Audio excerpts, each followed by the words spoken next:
they'll try to use the spiritual practice of fasting, even intermittent fasting, but they'll do it in the middle of a workday. So there's such a thing as a working fast, which is something you do for more energy, high performance, and anti-aging. And then there's something that's a spiritual fast, which is something you do for personal development. And they're just fundamentally different.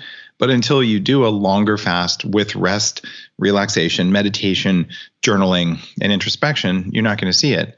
So I see a lot of people trying fasting, and then it doesn't work, and they say, I couldn't do this regularly because it sucks. When you do intermittent fasting right, it doesn't have to suck.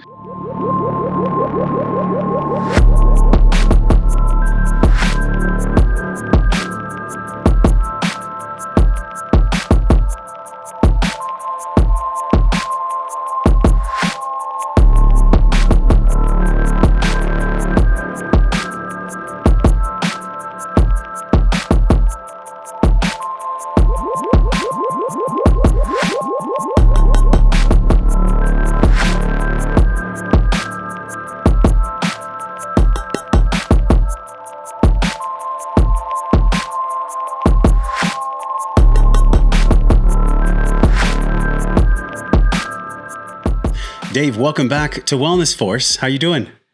I'm doing really well. Thanks for having me back on, Josh. We were talking before we switched on the record button, and I'm very impressed with your camera. Like, you're actually teaching me how to become a better podcaster. So thank you for that. And then on top of that, I'm just so excited to explore this topic that many people approach from like a biological or a physiological lens, which you do in the book. But today we're talking about fasting this way, which I believe, after reviewing the book, is the right way. But it's way more spiritual than people recognize. And this is what I love about your work. And the last time we had you on the show, you talked about how mitochondria makes so many of our decisions. And I have to say, like, fasting is no different. So I want to start with you in the cave, because a lot of times people, they approach this fasting from like, I want to lose weight. I want to shed love handles. You did this in 2008. You hired this shaman that took you to a cave. You were dealing with a lot of health problems, sinusitis being one of them. I've talked about my chronic sinusitis that I had for the majority of my life as well, so we share that. But outside of Sedona, which is a magical, wonderful place, take us there to the cave. You were afraid of loneliness. You were afraid of starvation. You were really not well. Like, you weren't doing well at the time, which is, I think, why most people try to go to alternative practices like fasting and spiritual development. So what was the genesis of you even getting to the cave to learn about fasting from a shaman? Well, I had realized that I'd lost a ton of the 300 pounds I had to lose, but I'd learned early on, if you don't eat every 2 or 3 hours, your body will go into starvation mode, and then you'll get fat. So I don't want to be fat. I've been fat my whole life. I'm done with that. And I also had this other program running that said, I know that whenever I don't eat often, I get hypoglycemia. I act like a jerk. And I'm like, I don't want to act like a jerk anymore. So I was afraid of going a little bit hungry because I would be less in charge of myself, and because it would somehow make me die. And I also knew that I was afraid of being alone. And when I was lonely, I'd eat. So I'm like, all right, I think I'll just take this on. So I will ask the shaman to leave me in a cave for 4 days with no people and no food. And then I can be as hypoglycemic as I want, and I'll just have to deal with it. And that's definitely, you can call that a vision quest. In fact, that was how I found the connection to do that. And it was a pretty intense experience. And I used the book to write, I used the book to write about the spiritual side of fasting as well as the physical side of it. But what a lot of people have messed up in their head is they'll try to use the spiritual practice of fasting, even intermittent fasting, but they'll do it in the middle of a workday. So there's such a thing as a working fast, which is something you do for more energy, high performance, and anti-aging. And then there's something that's a spiritual fast, which is something you do for personal development. And they're just fundamentally different. But until you do a longer fast with rest, relaxation, meditation, journaling, and introspection, you're not going to see it. So I see a lot of people trying fasting, and then it doesn't work, and they say, I couldn't do this regularly because it sucks. When you do intermittent fasting right, it doesn't have to suck. I have the benefit. The Bulletproof Diet was one of the early books talking about intermittent fasting. People lost 1 million pounds on the Bulletproof Diet, which uses intermittent fasting. Shocking. Replace I would coffee. assume it's more by now than 1 million pounds, yeah? Oh, it probably is. Yes. Yeah. I don't I don't have the total book count for that book, but it's probably several million pounds, but yes. A million is very conservative. And it's one of those things where I know intermittent fasting works, but I also see this trap that I've been in several times. And there's a fasting trap, there's a vegan trap, there's a keto trap, and there's an exercise trap. And they're all from the same basic human behavior, which is, you know what? If something's good, more is better. Now, if you go into keto and you stay in keto all the time, you will hate your life eventually. You'll feel great for a while, and then when it stops working, you'll say it's because I'm not keto enough, and you'll go from 15 grams of carbs down to 12 and wonder why it's still not working, and you'll be stuck there. And fasting's the same way. So I'm seeing fasting grow kind of the same way that keto did. And I go back to 2011 when I was like, keto is a high performance thing you do. And if you look at Google Trends, that's when keto started trending up, and it's been trending up for a decade. Yeah. But it's starting to level out because people are realizing, especially women, if I do this the way people are talking about, it's actually not working. I get some benefits, but I get a lot of downside. Fasting is going to go down the same path. And I think I can write the book that'll stop that says fasting the same way every day is not a good thing. Men are not little women. And sorry, other way around. Women are not little men, but same difference.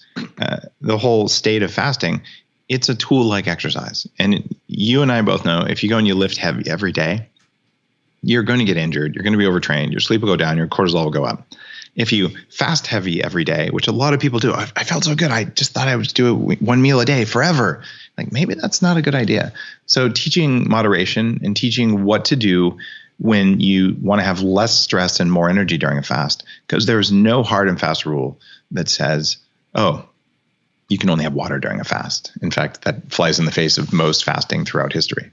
I'm excited to talk about all the details of fasting, because most people, they think if I eat any calories or if anything goes in my mouth whatsoever, then I'm somehow breaking my fast. You go into the nuances in the book. And I find it utterly fascinating, Dave, that like you had to go to the extreme, going back to the cave in 2008. Like you were essentially at that time less conscious, less aware than you are now. Of course, it's like 13 years later.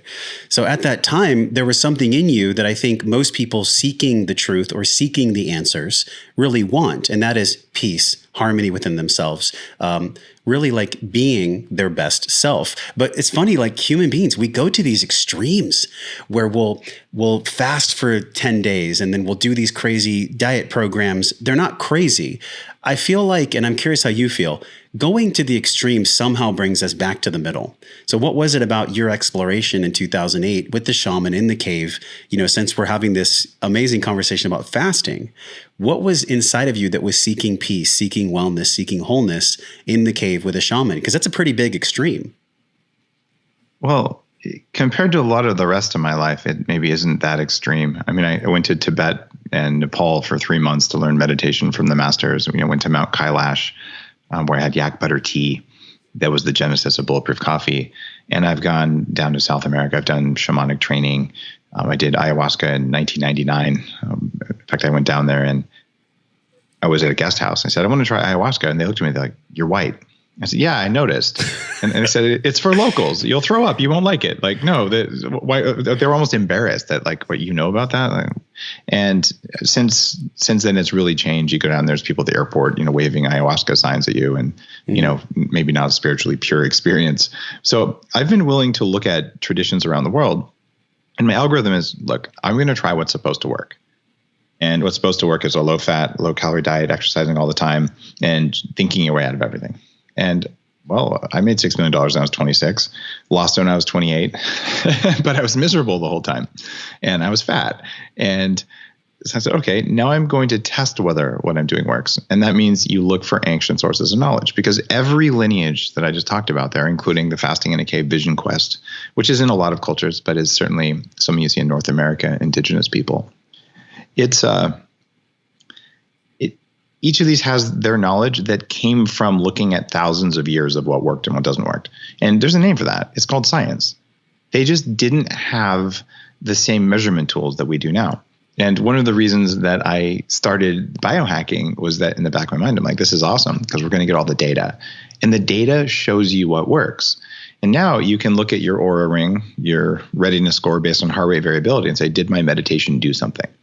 And you go back 20 years, they say meditation doesn't do anything. Only stupid people meditate. That was a very common thing you'd hear, or crazy people. And now like, well, gee, if it doesn't do anything, why does my heart beat differently? And why do I show greater parasympathetic nervous system activation from these practices? It looks like the ancient stuff was right. So that's why I make it a point to study those things as well as look at cutting edge neuroscience. And what you find is they almost always line up. One of my favorite stories I've come across was from a woman named Candace Pert. I didn't get to interview her before she passed, but she discovered the opiate receptor, which was a major breakthrough in understanding how our brains work. What was her main book? I'm blanking on the name. Her main book was Molecules of Emotion. I guess. Yeah, Molecules of Emotion. Yeah, I did not read that. And this is just I'm sorry to interrupt you. The juxtaposition is this is science and spirituality. This is not just heady stuff.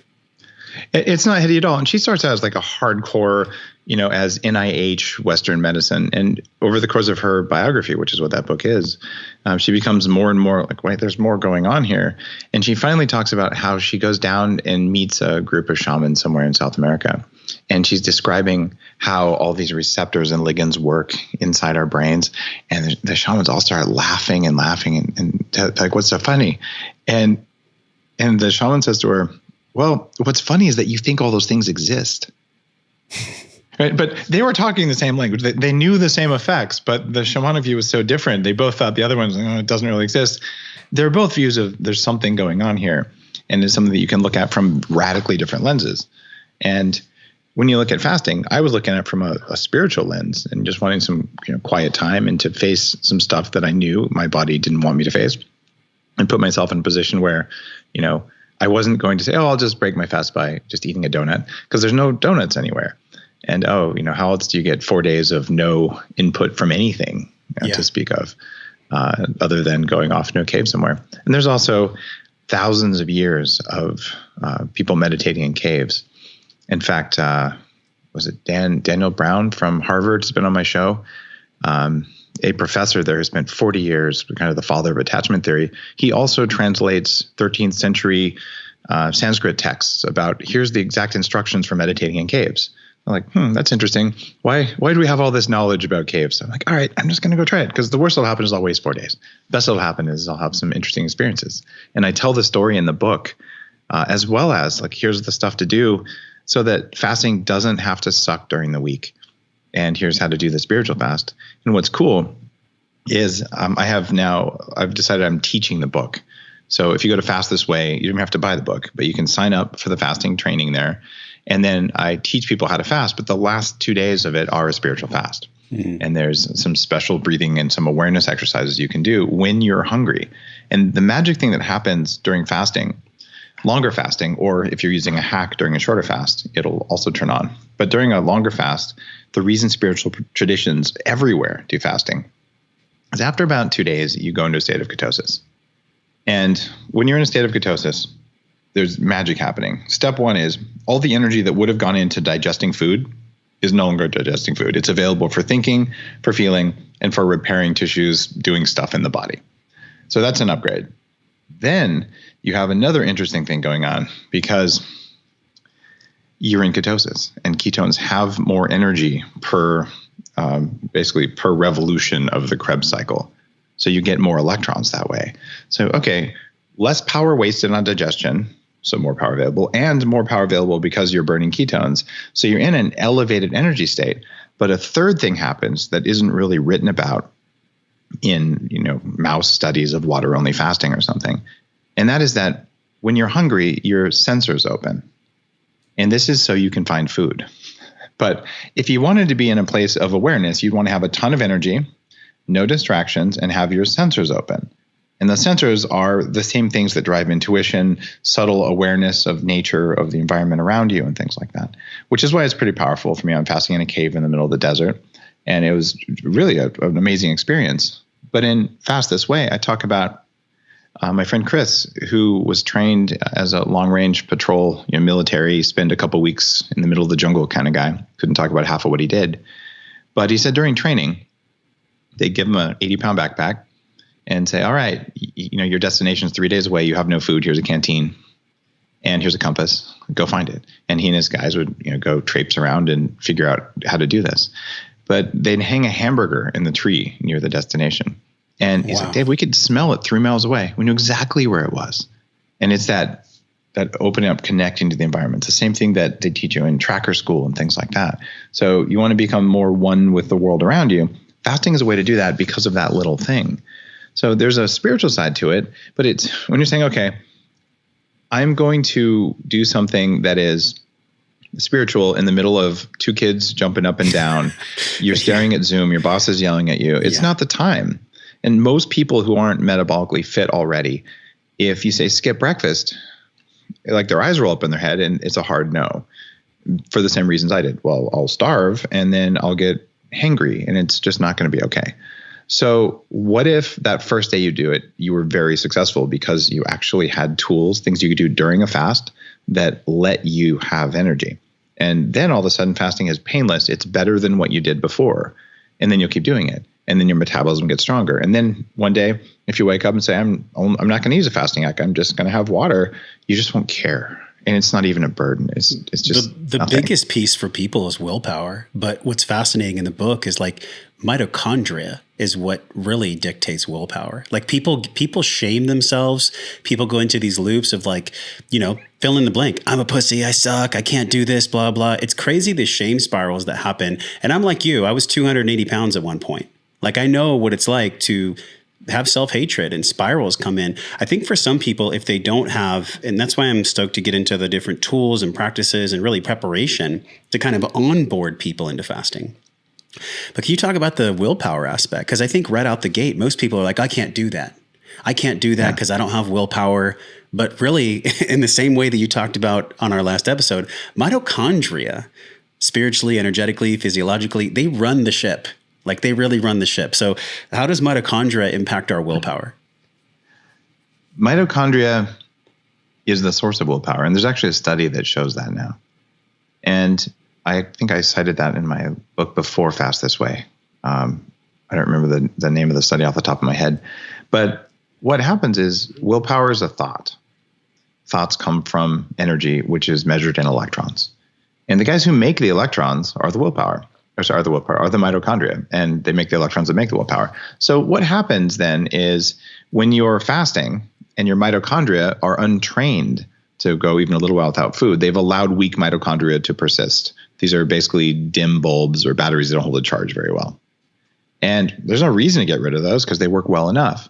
And then you start fasting and the body says, oh man, I'm going to have to get rid of those and go to the trouble of building young, fresh, healthy ones. So of course it's going to turn up a little bit of physiological stress. And when it turns up that stress, it turns down your electron flow. So all of a sudden your willpower drops. You want to take away someone's willpower, just give them hypoglycemia. They have no willpower. Yeah. Right? So there's no nobleness in that cycle whatsoever. Like what would happen if you could fast and you didn't have a drop in electrons, but your insulin stayed stable and your body was still doing autophagy and cleaning up your cells? Well, you can do it. And this comes down to just an absolute rejection of the calories in, calories out model, which is old, it's mean-spirited, and it doesn't work. Why is it mean-spirited? It's mean-spirited because if you tell people that all calories are the same thing, it's denying reality. And if you were to say, okay, I'm going to eat the corn syrup diet and I'm going to eat at midnight, you're going to have radically different results than if you ate the butter diet at noon. I mean, completely different results, even if it's calorie equivalence. So calories are a terrible way to do this. And one of my favorite things to cite in agricultural research, they take cows and they take a concentrated mold toxin called zearalenol. And they buy these little waxy pellets that have this, and they're called zearalenol. They put it in the cow's ear, and then it melts and it enters the cow's fatty acid membranes, the fatty membranes throughout the body. And this is awesome. The cow gets fat on 30% less calories. If that is possible, if that even can exist, and believe me, it does, because that's one of the reasons meat is so cheap and why industrial meat is bad for you, one of the many reasons. Well, then calories are not the thing. They're a small variable. But when you tell people it's the variable, you end up telling people to be low energy and low willpower all the time, and then to apply their willpower to not eating, even though their body will win. The mitochondria will make you eat. And some of those people who are breatharians, their willpower is so strong, like I'm only going to have air, but then they wake up in the morning and there's a Hershey bar wrapper next to them. Well, who ate the Hershey bar? Their mitochondria ate the Hershey bar and they don't even know they did it because they had to, right? And that's how deep it goes. So no, it's not about calories. And since now we've shown calories that are different do different things. Different proteins do different things. You want a plant-based protein? Sarin, the nerve gas, is a plant-based protein. I don't think you want to eat that. So plant-based protein doesn't mean anything. Which protein? From what source? And what else is with it? Same thing with animal protein. Spider venom, I'm not going to eat that. It's an animal protein, right? So we can throw out even calories and we can throw out the next thing down. Omega-6 oils for a decade up until people don't eat those. It's a core part of the bulletproof diet. And now you've got a lot of our carnivore friends are saying omega-6s are bad. I'm like, go team, right? Replace them with butter. You'll be better off. And okay, so omega-6 fats versus other fats, they're different. They do different things. So when we're fasting, because mice in a cage only had water, because that's what was given to them, it doesn't mean that it's what's better. So what you do is you say, what do different calories do during a fast, and what are the hallmarks of fasting? And the hallmarks are insulin doesn't rise, and you maintain autophagy by keeping mTOR levels low. That means if you don't eat protein and you don't eat almost any carbs, there's a few carbs you can eat that aren't digestible. And if you eat fat, your body stays in a state that is either fasting mimicking or the same as fasting. And what you get there is incredibly different experiences of fasting. And just the feedback from the 30,000 people doing the fasting training with me right now. By the way, guys, you can fastthisway.com. You can join in. What happens is, I didn't think I could ever go 24 hours without food, but by the end of 2 weeks, they're doing it without even noticing food. So the willpower is out of the equation. The whole reason the bulletproof diet has worked so well is the food is designed to remove willpower, because willpower is a terrible thing to rely on. You shouldn't do that. So the food prepares people. It prepares people on a cellular level to on-ramp to do fasting or intermittent fasting, because like you don't want to treat your body like it's some kind of vessel for radical experiments all the time. I don't think fasting needs to be radical. How do you make fasting less radical? Because I think for a lot of people, Dave, it brings up fear, right? It's like, I fear my willpower. I fear not eating. How do you soothe the fear and use like a nutrient conversation to prepare somebody to fast? Probably the best thing to do is to talk about that mitochondrial algorithm. And this is a core part of Fast This Way. And if you pretend you're God and you're playing with little video games, you're going to get to make a new life form. And it's small and dumb, so it can only do a few simple rules. So you get 4 or 5 rules, and you have to do those, but you have to live forever. And the first thing you'd have it do is don't get eaten. So it's run away from, kill, or hide from scary things. Yeah. Right? Things that might kill you. Now, all life does this, whether you're a cactus, a bunny, or, a slime mold. It just doesn't matter. This is the first thing you do. You protect yourself. There's different mechanisms of protection. But so fear gets 10 times more focus than anything else, because if something eats you, it's game over and you don't get to be alive anymore. Mm-hmm. And then the second F word is food, because famine has killed just about every kind of thing that's alive at multiple times throughout evolution. So there's a deep thing there, and we put 5 times more emphasis into eating everything than it's actually warranted. And then there's a third F word that you'd have to put in place for all life forms to stay around forever. You know what that one would be? Fun fornication? Man, I was thinking fertility, but you can go for the dirty if you want to. For unlawful carnal knowledge? You'd be amazed how many people have gotten to just drop an F-bomb on their own show with that. That's awesome. So, but yeah, it's fertility or fornication, whatever you want to call it. So you put about 3 times more energy into that than it is necessarily warranted. Now, if you are in an environment where you're constantly feeling unsafe, say you watch the news every day, or lots of other things. Or capital T or lowercase t trauma from parents or generational pain that's past unhealed wounding. I mean, massive research on that. Trauma is a huge, huge thing there. So then your fear buttons are getting pushed for no reason. Except there is a reason. The reason is ancient bacteria are trying to have this network of a quadrillion bacteria trying to figure out if something is traumatic. If it's pattern matching, oh great, that might be fearful. It doesn't matter if they're wrong. If you're a deer and you hear something in the forest, you run away. It doesn't matter if it wasn't a tiger. You run away just in case. And we spend a lot of our energy running away just in case, or hiding, or getting all riled up and wanting to fight. And when you look at fasting and you have those three things are not you. They are an ancient meat operating system common to all life. And everything you've ever done that you're ashamed of comes from those things. So that's how important it is. And when we talk about fasting, okay, you just told me that the second most important survival thing I do, you told me not to eat. And then the immediate thing is I'll die. I'll starve. In fact, how many times have you said, oh, it's almost lunchtime, I'm starving? Sure. It takes you 3 months to starve. You're not starving. You're just have a craving. Because if you were hungry, you'd say, oh, it's lunchtime, I could eat or not eat. But yeah, I'm hungry. But hunger is a mild thing. And it's a thing that can wait. It can wait a long time and no one's going to die. But for most people, hunger triggers fear. And then we have that programming. If I don't eat all the time, I am going to die because I'll go in starvation mode and all of those other things. So that's why fasting is probably the worst thing to write a book about. It's very easy to write a fasting book. You're like, step one is don't eat. Step 2, it's good for you. Here's a bunch of science. Like that's the easy, but that's not what I wrote. That's the lazy man's fast. Yeah. Well, but it's like, how do you actually do it? So you'll do it so that you won't end up in this bizarre situation where I told myself I was going to do it and I just couldn't do it. And that's where most people are. It's where I would have been when I was 300 pounds. I mean, if someone had told me, in fact, someone did tell me to try fasting when I was in my mid 20s, and I was so offended. I'm like, how could you do that? Like, don't you know, starvation, blah, blah, blah, blah. And it's all just bad programming. But that's why it's that ancient thing. From the perspective of those bacteria, you're just a mobile petri dish, and they want to make sure that there's more mobile petri dishes around.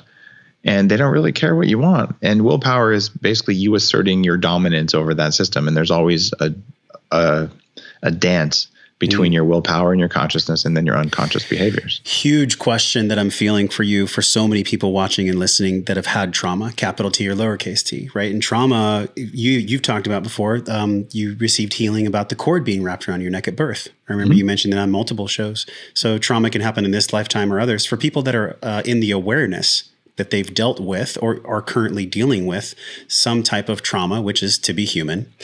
What is the emotional and also the physical intelligence that you can provide us to begin the fasting journey, specifically for people that have dealt with trauma? Well, anyone alive has dealt with trauma of some sort. And my company, 40 Years of Zen, the neuroscience company, people come and spend 5 days doing intense neurofeedback with personal development. And you always run into trauma when you do that. And what's funny is in Fast This Way, I found a study that says 15% of the average person's thoughts are about food every single day. So if you turn off your hunger, wow, you get 15% more of your thoughts back. If you're Italian, it's a lot more.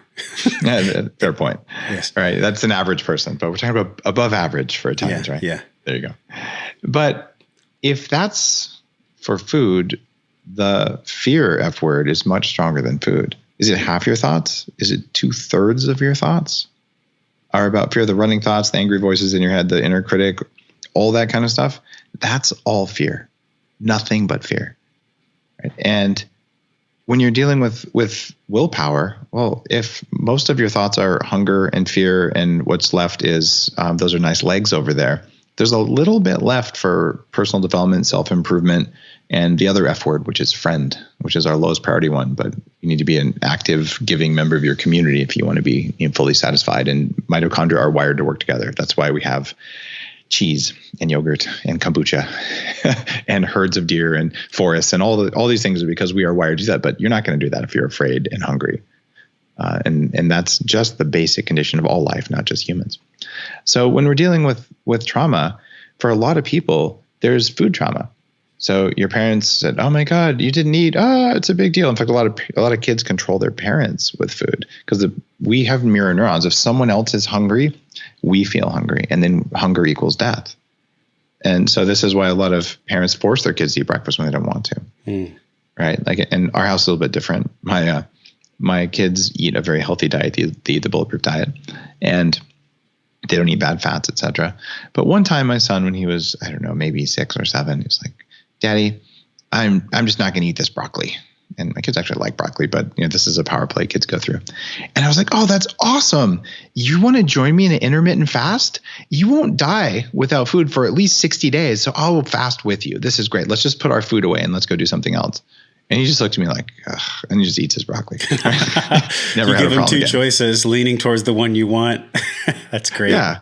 But either choice was okay, but there is no trauma around hunger in the house. I'm like, oh, did you forget your lunch and you left it at home? Enjoy your fast, because next time you won't forget your lunch, but we're not going to drive it there because you're not going to starve if you don't have food. And the teacher's like, are you serious? We're like, yeah, like our kids don't forget their lunches anymore. It's great. But it's just okay. It's normal and it's safe to have an empty stomach, and that it's not a problem. Is there a way you walk people through that understanding, both somatically, mentally, I guess you could even say mitochondrially, if that's a thing? A lot of it is cognitive understanding of just, look, there's a mismatch between a feeling and a thought, right? So if you know you won't die for 60 days at least without food, but you feel like you're going to die if you skip breakfast, clearly the feeling is wrong. So what's happening here is, if you believe that all of your feelings are a reflection of reality, or more accurately, if you tell yourself a story to justify all of your feelings, then you realize I'm going to have to work on the story. And when I'm dealing with the deeper stuff from a neuroscience perspective, that's one thing. We have a whole reset process people go through. But from a somatic perspective, understand there's two different states that most people have mixed up around hunger. One of them is cravings, and most people only have cravings. They never even get to feel hunger. I didn't know there was a difference. And then there's actual hunger. And a craving is, if I don't eat soon, I'm going to die. Like, I have to have it. It's intense. Now, they can be caused biologically. You can eat foods that cause cravings. In fact, many, if not most, cravings are caused by eating the wrong stuff. And then you have hunger, which is that mild, it's probably about time to eat, but it'll be okay if I do or don't. Some of these foods are interesting too. I mark this, page 41 of the book, inflammatory foods that cause cravings and make fasting harder. This was a crazy one. I didn't necessarily know that charred meat, because when I grill, I usually, char on the outside. Phytic acids, like a no-brainer, oxalates, things like that, lectins. We all know at this point, if you've been with us for a while, like lectins aren't exactly super healthy. But what was the science on that with the charred meat? That was interesting. Well, in the original Bulletproof Diet, when I put it up in 2011, I wrote the big book in 2014. I talked about that charred meat. I talked about lectins and intermittent fasting, oxalates, all these. In fact, it was like the first chapter. Like, these are the things to watch out for. So when you char meat, you get advanced glycation end products, which are basically damaged denatured proteins. And it's the same sort of thing that happens if you take onions and you brown them. It's cross-linked. There's some carbohydrates and polysaccharides that are cross-linked in there. And they directly cause inflammation in mitochondrial membranes. And you also get something called PAH and some other aromatic things, that all of which are messing with your fatty acids. And you put them into your mitochondrial membrane, and then you get hungry. There's also a direct effect on your gut bacteria that oftentimes can create lipopolysaccharides, which also drive hunger and cravings. So the difference between a piece of meat that is blackened and a piece of meat that is, lightly cooked, maybe a little bit caramelized, but not a heavy, crusty sort of thing. Mm-hmm. You look at your hunger an hour or two later, you look at your desire for wine and for dessert. It'll be radically different between burned meat and not burned meat. Wow, that's fascinating to me, because I think about like the sear of olive oil on a chicken breast, or, not a CAFO chicken breast, by the way, like a real organically farmed chicken breast. We've gone very deep with multiple people, you being one of them, a year and a half ago when you were on the show. We all know that controlled animal feeding operations, whether it's cow or poultry or even the fish that are eating soy, even though they're, quote, in the ocean. But there's something really fascinating about this, the way that it signals the driving of hunger. Is the relationship between the microbiome and the mitochondria, or are they exclusive? Like, they obviously talk together because all these systems talk to each other. So do the two drive the hunger together? They definitely drive it together. The microbiome talks to the mitochondria. We know it actually communicates with light. There's little pulses of light that go both ways, but much more from your gut bacteria to the mitochondria. There's probably an electrical, there's probably a vibrational, and there's most definitely a chemical communication that's going on. So these are all happening at the same time. And it's a fascinating system, but we're really a little bit more like a collection of little nanobots all working together as a complex system than we like to think. There's a lot of consciousness and behavior and decision points made inside each cell in the body that we're never going to see from the point of view of, the captain of the ship. There's a lot of little tiny things happening. And these things cause greater perturbations in your hunger. So when you eat something that stresses out your gut bacteria, they make a compound called LPS, or lipopolysaccharide, that crosses the gut barrier, that lowers mitochondrial function and increases inflammation and drives cravings. And there are other things that are on this list where even if your gut bacteria don't make lipopolysaccharide, when your body metabolizes them, it gets in and it either causes damage to certain parts of the body that create physiological stress that creates a sugar craving, or it lowers mitochondrial function. When your cells do a poor job of turning air and food into electrons, that is the definition of inflammation. And it's also what insulin resistance looks like.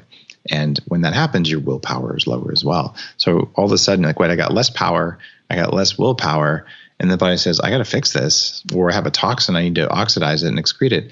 Could you have dessert? So if you eat something and you're hungry a half hour, an hour later, it means you ate the wrong thing, period. I just categorize the things that are almost certainly the cause. The question is which one or which of the several of those are you doing? And since most of us do at least one or two of those in every meal, we don't ever experience hunger. We just experience cravings. This is fascinating because I've gone 2 days total. And this year before the birth of my son, I'm going to do a 5-day vision quest. So I was like excited to get the book. Like excited from a spiritual perspective too, to learn about like, what does my physiology drive my connection to higher power when I'm, quote, not eating food? I'm really curious to see how I'll react to that. Now, granted, I'm going with a group and I'm curious with your group that you have at fastthisway.com, like there is an element of empathy and our empathetic wiring that is activated when we're in groups. I would not recommend, and I'm curious how you feel about this, doing fasting alone in your house for like 3-4 days during a pandemic when you're already stressed out. Like, what's the recipe for both doing fasting if you've never done it? And do you always recommend that people do it with groups? I don't recommend you always do it with a group, especially intermittent fasting. The studies are pretty clear in women doing 3 days, not 3 days of fasting, but Monday, Wednesday, Friday, going 16 hours without food has profound health improvements and health benefits. It is such a simple and cheap and safe thing to do by yourself. And if you do that for a while, go, maybe I'll try 18 hours. Okay. And then one day, so I'm feeling really good today. I think I'll skip breakfast and lunch. And whoa, I went from dinner to dinner. Wait, did I just fast 24 hours? And the comments in the private Facebook group for the Fast This Way challenge, it's amazing because people, I never thought I could do this. Like this was, it's like I ran a marathon. Like I went 24 whole hours without food. But the amazement that people are sharing is, but it didn't bother me. And it's because they're using the fasting hacks from the book. Whereas for most people in the middle of the week, if you were to say you're going to go 24 hours without food, they'd be unable to work. Mm-hmm. Like, oh, I'm dizzy, I'm tired, and you'd just be wrecked. And that's not a good way to start fasting. Now, if someone's done that for a few months and they've read the book, they're well acquainted with their biology, they understand the difference between hunger and cravings, and say, I want to do a 3-day fast, it's totally safe to do that. Beyond 3 days, it's probably safe. But if you're really healthy and your metabolism works, you don't have any health problems, I wouldn't worry about doing a 5 or 6 day thing. But if you have some health problems and all, you probably don't need to do that. Going beyond really 48, maybe another day, 4 days, maybe 5 days, there are slight improved benefits from that. But I would say if you want to do that, go to a fasting retreat and do a medically supervised water fast. And anytime you're doing a multi-day fast, it's not heavy workouts. It's not high stress.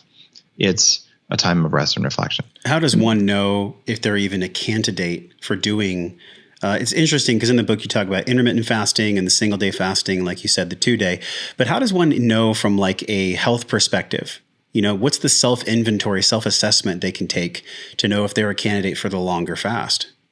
Well, do a 2-day fast. And if you're wrecked for a week afterwards, you probably weren't ready. Okay. So there's no ultimate checklist. It's just try it on and see how it works first. And don't set this crazy goal of doing this really long fast for your first fast. No, learn intermittent fasting, practice intermittent fasting, build healthy mitochondria, and then do a 24-hour fast. All right, I got this. So then wait a week. And the next weekend, do 48 hours. Go, I got this. And then you do a 56. Go. So at a certain point, you're like, oh, this just isn't a big deal. So during the book launch for Fast This Way, I fasted for 72 hours. And I think I did something like 14 podcast interviews while I was fasted, mostly because I was just working really intensely. And I'm like, I wanted to fast. And I can do that. I didn't go exercise at the same time, though. Yeah. Right. I made sure I got sleep and I did the other things like that. But I can do that because my body has been taught to fast and it's been taught to burn my onboard energy. And I just wanted the focus for those. For the Vision Quest specifically, though, Dave, like I'm tackling something I've never done.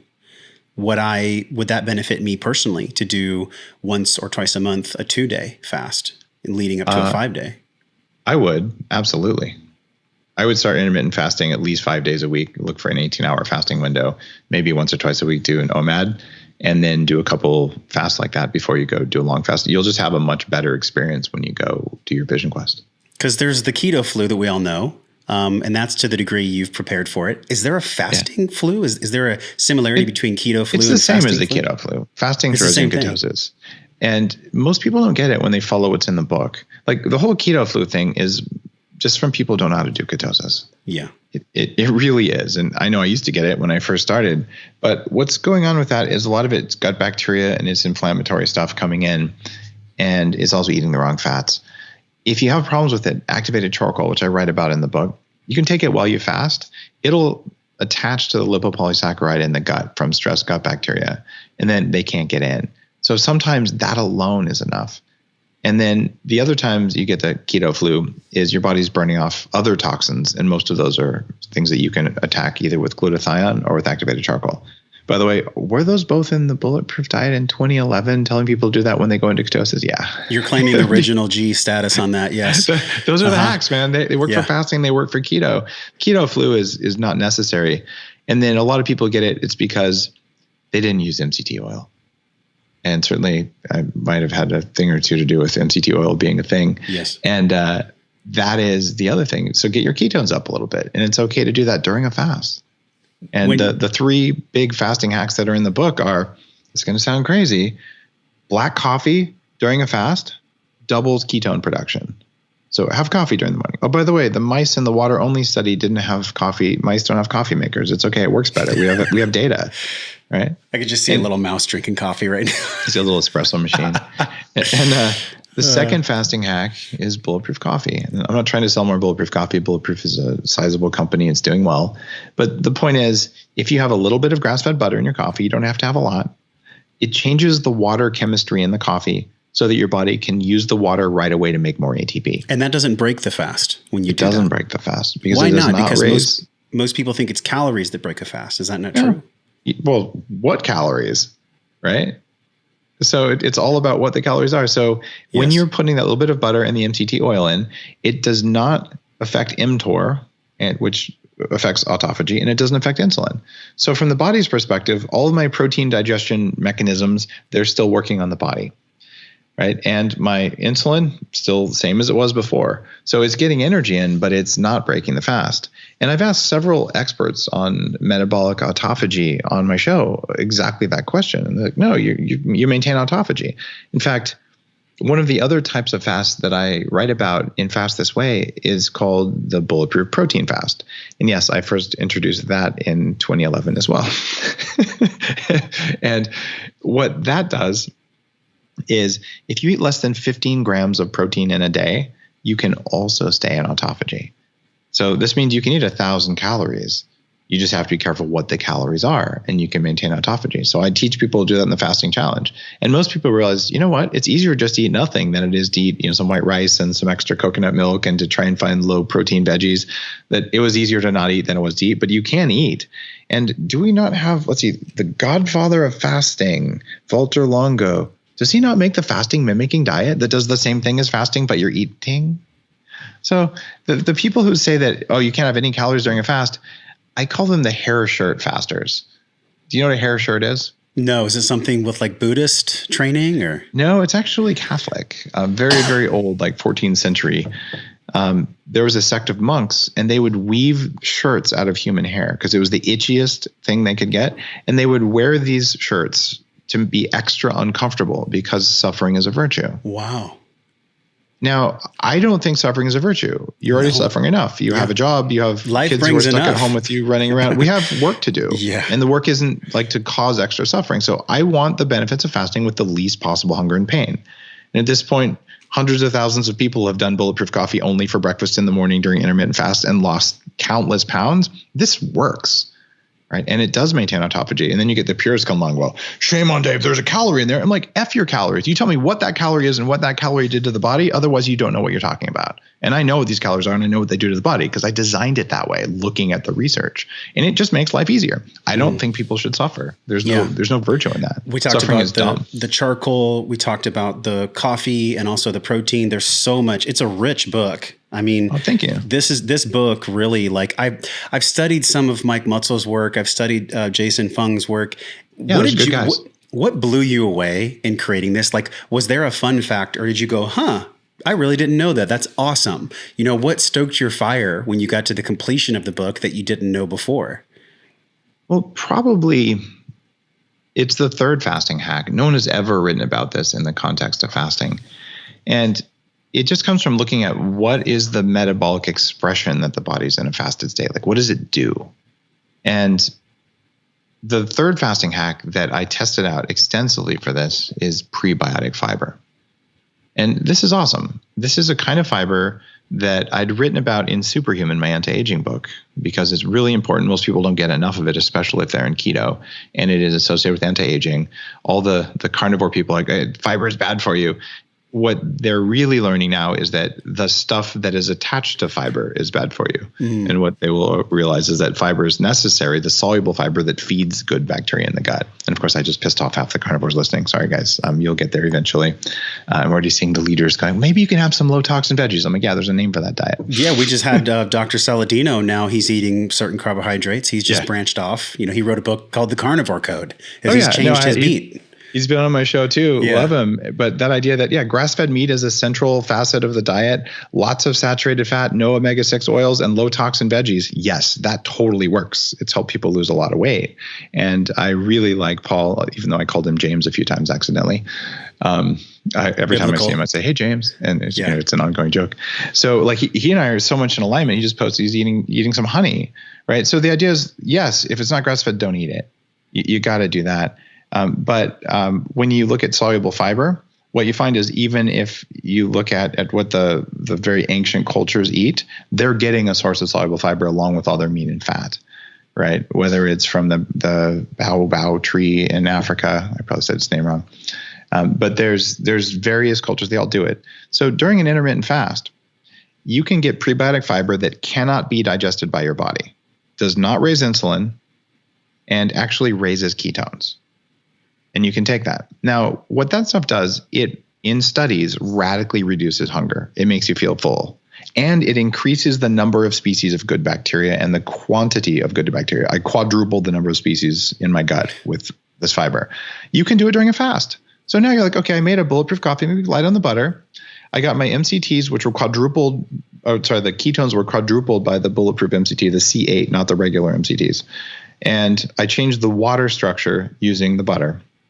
And I used the caffeine in the coffee to double my ketones. And then I added the soluble fiber, the prebiotic stuff. And there's no one on earth who can drink that and then want to eat a donut because you're actually full. But from the body's perspective, like I'm in ketosis right now. Yes. And I didn't have any protein. I didn't have any carbs. I still need to eat. Right. So it's awesome. And then all worries, all pain, all suffering just goes away. Right. And when you do that, the body says, I'm going to have to step up my game. So it starts the process of autophagy and you get metabolically stronger and stronger and stronger. And maybe someone's like, I just don't need it. Right? And I'll just have black coffee because it's all I want. But no one's going to start there and feel good. It's fascinating to me. I didn't think about the prebiotic fiber. And does that do something to the mechanism of satiety through leptin? Like, because we know there's a stretch reflex, right? There's leptin from a stretch reflex, but also like on a cellular level, when we eat enough food and we're getting all these signals that we're full, our hormones increase from leptin. So does that prebiotic fiber like directly impact leptin, or is it satisfying some kind of mitochondrial element? I don't have a study in my mind about it affecting leptin, although there may be something. Actually, here's the pathway. The reason that I believe it works is that when your gut bacteria eat it, they turn it into butyric acid, which is a short chain fatty acid that is very ketogenic. It's at least as ketogenic as the brain octane oil, which is about 4 times more ketogenic than coconut oil. So when that happens and you have more ketones present, as ketones rise, there's 2 hormones that really matter. And this is when ketones rise a little bit. You don't have to be in full ketosis for this to matter. One of them is called CCK, cholecystokinin. This is your fullness hormone. And the other one is called ghrelin, which is your hunger hormone. And ghrelin drives leptin. So when you get your ketones up to 0.5, which is a relatively low number, you've just turned on fullness and you've turned off hunger. And by virtue of changing your ghrelin, you're going to change your leptin. And it'll change leptin levels. Whether it's going to change leptin sensitivity, no. But will fasting in general improve leptin and ghrelin sensitivity? Yes, it will over time. Okay. We covered so much ground from the science aspect. Now, I want to circle back as we end the show, the spiritual component of this and what you went through. We started the show with you in the cave in 2008, what I'm about to go do with my 5-day vision quest in Idaho in the middle of nowhere. Why do people do this? Like, what is the driver really? It's in biblical times. It's written in the Vedic tradition. I mean, this is not new. Fasting is not new. It's actually one of the most powerful ancient practices. You can put it in the same stock as breath work. So What is it really about the human being, our psyche, from an emotional and spiritual perspective that makes us even want to do this? What's it all about? Well, Scott Barry Kaufman is a guy who's been on my show, and he's a professor of psychiatry or psychology, I forget which one, at Columbia. He studied Abraham Maslow's work, like the hierarchy of needs. We have to have food and shelter, et cetera, et cetera. Well, Maslow died when he was 62, and Scott studied every unpublished thing that Maslow ever did, all of his papers, everything, and said it was very clear he was about to publish the final step in the hierarchy of needs. It was for transcendence. Yes. So it is a fundamental human drive to evolve ourselves and to become better and to transcend. So we do these things because for the same reason that we take care of our elders and our young people and we form communities. That's the 4th F word is friend. I don't know an F word for the 5th thing, but the improvement of yourself is fundamentally wired into you. And when you're not afraid and traumatized, when you're not hungry, when you have love in your life and you're in service to your community, that's the next step. That's what we do. So fasting brings us closer to that because we're not just repeating Groundhog Day. We're giving ourselves like a physical, emotional, spiritual lens to look at life in a new way. So this is what I want everyone to take home. This is so much more than just a biological experiment. Like this, for me, I'll be honest, I'm nervous. A 5-day in the middle of nowhere fast. Any words of wisdom for me as I'm out there in the middle of nowhere and for anyone that wants to do a vision quest? There's a word called trust. And you just got to understand things are going to happen the way they're going to happen. You probably have less control than you think you do. Yeah. And by the way, those words apply in your life the rest of the time too. It just becomes more apparent during the fast. You got to roll with it. Yeah. If we could get a few more people rolling with things, we'd have a lot less fear and a lot less shredded companies and a lot less other things going on in society right now that aren't that necessary. Well, from 2008 in the cave and all the things you've gone through, and even a year and a half ago when you answered this question on the show before, with all the books you've written, this is your 4th book, New York Times bestselling book? This is my 4th bestseller. I think my 7th book, yeah. 7th book, 4th bestseller. What grounds you in this world now? What makes you really connect to wellness? How do you define wellness now? What does wellness even mean to you at this stage in the game, 2021? Pretty much just coffee. That's all it is. No, I actually don't wake up thinking about wellness. I don't think anybody does. The only people who wake up going, today I wish I was well, are people who are really sick. That's it. Everyone else, it's like wellness and health is number 12 on your list of things that are important to you. That's just an honest assessment of people. And there's nothing wrong with that either. We want it, but we don't want it enough for it to be at the top of our list. So I don't actually care about wellness. I care about energy. Interesting. That is the most paradoxical answer I've ever received. Dave, thank you for coming on the show. Thanks for sharing your wisdom. And thanks for all you do for the world. I mean, there's so many people out there that are creating things, but I don't know where you pull from, man. It's just curiosity and love. You keep putting out these amazing books. So thank you for what you do, and have a beautiful day. And thank you for coming on the show. Thanks, Josh. My pleasure. And guys, fastthisway.com. Let me teach you how to do this. I'll spend 2 weeks with you, and it's free. Love to see you there. Okay, guys, until we see you again, Dave and I are both wishing you love and wellness. We'll talk to you soon. Bye-bye.